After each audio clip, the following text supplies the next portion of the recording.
Yeah. Hi, Miss Carla. What's ma'am? No problem. Thank Kumusta na you. po yung friendship level niyo ni Miss Bea? Sana, sabi ko sana, sa ngayon kasi purely professional lang eh. So sabi ko sana mas magkaroon pa ng mga chances or opportunities na makapag-bond kami outside work. Kasi lagi yan kami, free ka ba ng ganito, free ka ba ng ganyan, dinner, ganyan, lunch. Hindi natutuloy dahil ang hirap ng mga schedules. So sana, pag hindi gaano nakabusy sa Widow's War, mas makapag-bond na kami para hindi lang puro trabaho. Planning din po ba kayo makapunta sa farm? Uy, why not? Yes, uy.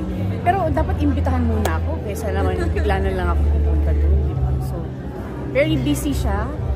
She has Widow's War, yung kanyang businesses and all that, endorsements niya. Sana makasingit ako sa schedule niya. Diba? Bonding na. Invitation lang po for July. Yes! Widow's War starts airing on July 1. Magpapanood niyo po itong gabi-gabi sa GMA Prime. Abangan niyo po ako as George Palacios. Maging ready na kayo kasi talagang mapapakapit kayo sa excitement, mapapatanong kayo at ma-excite kayo lahat. Kaya abangan niyo po Widow's War July 1, gabi-gabi, GMA Prime.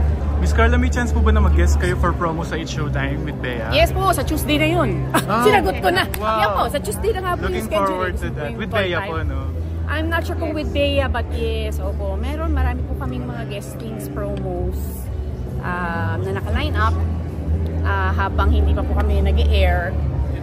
Sinasagad na po namin yung mga promos po namin. So definitely, even while we're airing already, marami pa rin po mga ganong crossover or mga guestings. Tuesday yun. Any reaction na finally nakita mo yung full trailer at napakaganda at positive lahat? Ang ganda. Because it feels like you're watching a movie. It feels like you're watching a masterpiece. It's even better than what I expected. Kakaunti pa lang naman yung mga materials na napapanood ko. Ito exceeds my expectations. Nakakapangilabot and very tasteful.